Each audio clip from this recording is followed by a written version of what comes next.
Olá pessoal, estamos aqui para o penúltimo dia de leitura. Estamos já no dia 39, veja bem, penúltimo dia de leitura e hoje o tema é Equilibrando sua vida. Vamos embora? Vivam com o devido senso de responsabilidade, não como homens que não conhecem o significado da vida, mas como aqueles que o conhecem. Efésios 5,15. Não permita que os erros dos maus conduzam vocês pelo caminho errado e façam vocês perderem o equilíbrio. 2 Pedro 3,17. Bem-aventurados os que vivem em harmonia, pois sobreviverão a todos. Uma das competições das Olimpíadas de Verão é o pentatlo, composto de 5 modalidades: tiro, esgrima, equitação, corrida e natação. O objetivo do pentatleta é vencer todas as 5 provas, não apenas uma ou duas. Sua vida também é um pentáculo, com 5 propósitos que devem ser mantidos na mesma proporção. Esses propósitos foram praticados pelos primeiros cristãos em Atos 2, explicados por Paulo em Efésios 4 e exemplificados por Jesus em João 17, mas estão resumidos no grande mandamento e na grande comissão de Jesus. Essas duas declarações resumem todo este livro, os 5 propósitos de Deus para a sua vida. Ama a Deus de todo o coração. Você foi formado para o prazer de Deus, então seu propósito é amar a Deus por meio da adoração. 2. Ame o próximo como a si mesmo. Você foi formado para servir, então seu propósito é demonstrar amor a outras pessoas por meio do ministério. 3. Vá e faça discípulos. Você foi formado para uma missão, então seu propósito é compartilhar a mensagem de Deus por meio do evangelismo. Batize-os. Você foi formado para fazer parte da família de Deus, então seu propósito é se identificar com a igreja do Pai por meio da comunhão. Ensine-lhes todas as coisas. 5. Você foi formado para se tornar semelhante a Cristo, então o seu propósito é amadurecer por meio do discipulado. Um compromisso sério com o grande mandamento e com toda a grande comissão fará de você um grande cristão. Manter os 5 propósitos em igualdade não é nada fácil. Todos tendemos a exagerar nos propósitos que nos despertam maior paixão e a negligenciar os outros. As igrejas fazem a mesma coisa, mas você pode manter sua vida equilibrada e estável, juntando-se a um grupo em que haja incentivo mútuo à responsabilidade, de modo que você possa avaliar regularmente sua saúde espiritual, registrar seu progresso em um diário pessoal e transmitir o que aprendeu a outros. Essas 4 atividades são importantes para que a vida seja dirigida por propósitos. Se você deseja seriamente se manter no caminho certo, precisará desenvolver esses hábitos. Converse sobre o assunto com um companheiro espiritual ou no grupo. A melhor maneira de assimilar as ideias deste livro é discuti-las com outras pessoas no ambiente de um grupo da igreja. A Bíblia diz: como o ferro torna cortante o ferro, de igual modo as pessoas podem aperfeiçoar umas às outras. Provérbios 27 e 17. Aprendemos melhor em comunidade. Nossa mente fica mais aguçada e nossas convicções mais profundas por meio da conversação.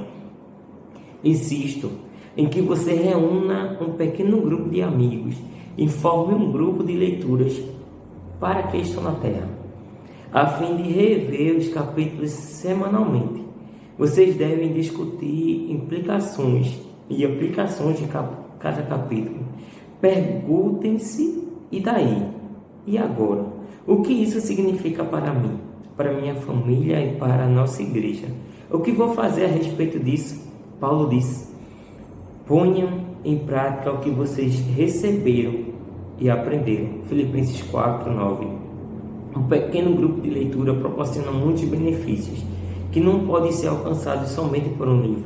Vocês podem comentar o que estão aprendendo e discutir exemplos da vida real. Podem orar, incentivar e apoiar uns aos outros à medida que começarem a viver esses propósitos. Lembre-se de que fomos feitos para crescer juntos, não separadamente. A Bíblia diz: encorajem uns aos outros e fortaleçam uns aos outros. 1 Tessalonicenses 5:11.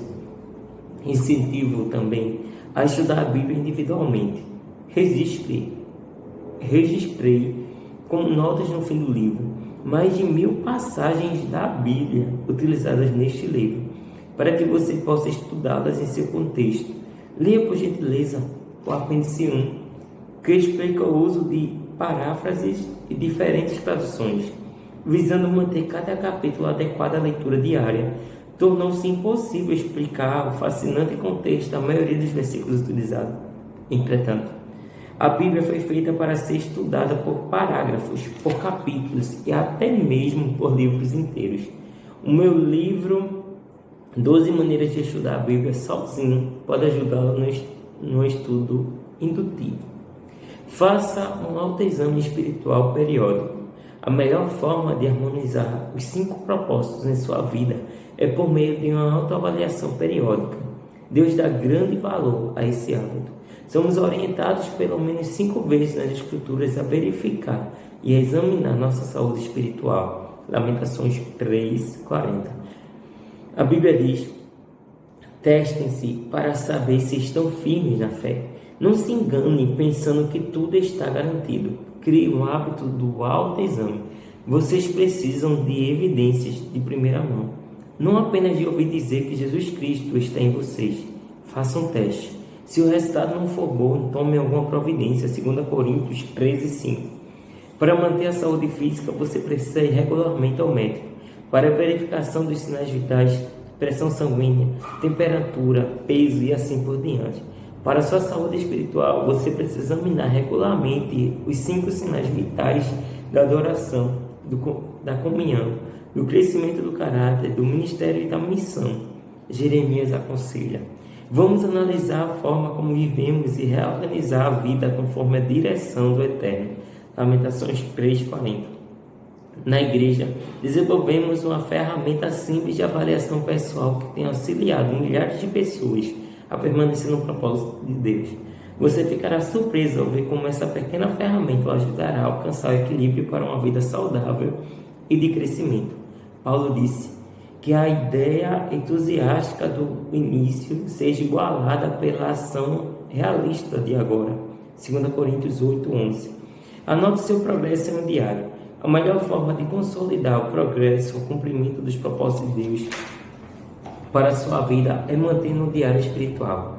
Não se trata de um registro dos acontecimentos, mas das lições de vida que você não gostaria de esquecer. A Bíblia diz: é fundamental que nos apeguemos com firmeza ao que ouvimos para que não nos desviemos. Hebreus 2:1. Podemos nos lembrar do que registramos. Escrever ajuda a esclarecer o que Deus está fazendo em sua vida. Os pensamentos se desembaraçam quando nos passam pelos dedos. A Bíblia registra várias ocasiões em que Deus ordena a alguém a manutenção de um diário espiritual. Por exemplo, conforme a orientação do Senhor, Moisés manteve um registro da progressão deles, Números 33:2. Não lhes deixa contente o fato de Moisés ter obedecido à orientação de Deus de registrar a jornada espiritual de Israel. Se ele fosse preguiçoso, seríamos privados das poderosas lições de vida do Êxodo. Embora seja improvável que seu diário espiritual venha a ser tão amplamente conhecido quanto o de Moisés, ele ainda é importante.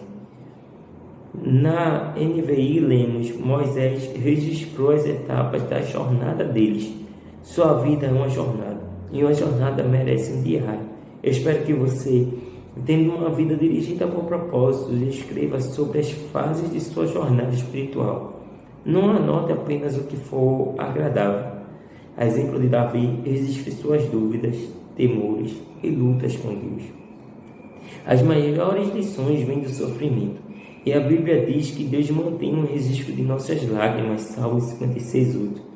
Sempre que ocorrer problemas, lembre-se de que Deus os utiliza para cumprir todos os 5 propósitos em sua vida. Os problemas vão forçá-los a se voltar para Deus e o farão buscar uma comunhão mais íntima com os outros. construir um caráter semelhante ao de Cristo ou exercer um ministério, também vão gerar um novo testemunho. Todo problema é dirigido por propósitos. Bem no meio de uma experiência dolorosa, o salmista escreveu que isso fique escrito para que os nossos descendentes saibam o que o Senhor desfez e para que o louvem aqueles que ainda vão nascer. Salmo 102, versículo 18. Você deve às futuras gerações a preservação do relato de como Deus o ajudou a cumprir os propósitos deles neste mundo. Trata-se de um testemunho que continuará a ser dado muito tempo depois que você estiver no céu. Transmita aos outros aquilo que você sabe. Se você quer continuar crescendo, a melhor forma de aprender mais é transmitir o que já aprendeu. Quem abençoa os outros é muito abençoado. Quem ajuda os outros também recebe ajuda. Provérbios 11, 25. Quem passa adiante suas impressões obtém ainda mais de Deus. Agora que você compreende o propósito da vida, é sua responsabilidade levar adiante essa mensagem. Deus está convocando para ser seu mensageiro, como lembra Paulo. Agora quero que você diga essas mesmas coisas a seguidores que possam ser designados para transmitir isso aos outros. 2 Timóteo 2:2. Neste livro, passei a você o que aprendi com outras pessoas sobre o propósito de vida. Agora chegou a sua vez de transmitir esses conhecimentos. Você provavelmente conhece centenas de pessoas que não sabem qual é o propósito da vida. Compartilhe essas verdades com seus filhos, amigos, vizinhos e colegas de trabalho. Se você der este livro a um amigo, acrescenta uma mensagem pessoal na página da dedicatória. Quanto mais você sabe, mais Deus espera que você use o tal conhecimento para ajudar os outros. Tiago disse: qualquer um que sabe o que é certo a fazer e não faz está pecando. Tiago 4:17. O conhecimento aumenta a responsabilidade. Transmitir o propósito de vida, porém, é mais que uma obrigação. É um dos grandes privilégios de nossa existência. Imagine como o mundo seria diferente se todos conhecessem seu propósito. Paulo disse: se você ensinar essas coisas aos outros seguidores, será um bom servo de Cristo Jesus. 1 Timóteo 4:6. Tudo é feito para a glória de Deus. O motivo que nos leva a transmitir o que aprendemos é que tudo será para a glória de Deus e o crescimento do reino. Na noite anterior à crucificação, Jesus disse ao Pai: eu te glorifiquei na terra, completando a obra que me deste para fazer. João 17:4. Quando Jesus orou com essas palavras, ainda não tinha morrido por nossos pecados. Então, que obra ele havia completado? Nesse caso, ele estava se referindo a algo distinto da expiação. A resposta está no que ele diz nos 20 versículos seguintes de sua oração, João 17:6-26. Jesus disse ao Pai o que havia feito nos últimos 3 anos, a preparação dos discípulos para viver conforme os propósitos de Deus. Ele os ajudou a conhecer e amar a Deus e amarem uns aos outros. Deu-lhes a palavra para que amadurecessem, mostrando-lhes como servir, e enviou-os a pregar o Evangelho. Jesus é o exemplo de uma vida dirigida por propósitos e também ensinou os outros como vivê-la. Essa foi a obra que glorificou a Deus. Deus hoje chama cada um de nós para realizar as mesmas obras. Ele não quer apenas que vivamos seus propósitos, mas que ajudemos outras pessoas a fazer o mesmo. Deus quer que apresentemos Cristo às pessoas, trazendo-as para a comunhão, ajudando-as a amadurecer e a descobrir como servir. E em seguida, que as enviemos para alcançar outras pessoas também. É disso que se trata uma vida dirigida por propósitos. Independentemente de sua idade, o restante de sua vida pode ser a melhor parte dela. E você pode hoje mesmo começar a viver com propósito. E o pensamento sobre o meu propósito de vida é tema para reflexão. Bem-aventurados os que vivem em harmonia. Versículo para memorizar. Vivam com o devido senso de responsabilidade, não como um homem que não conhece o significado da vida, mas como aquele que o conhece. Efésios 5:15.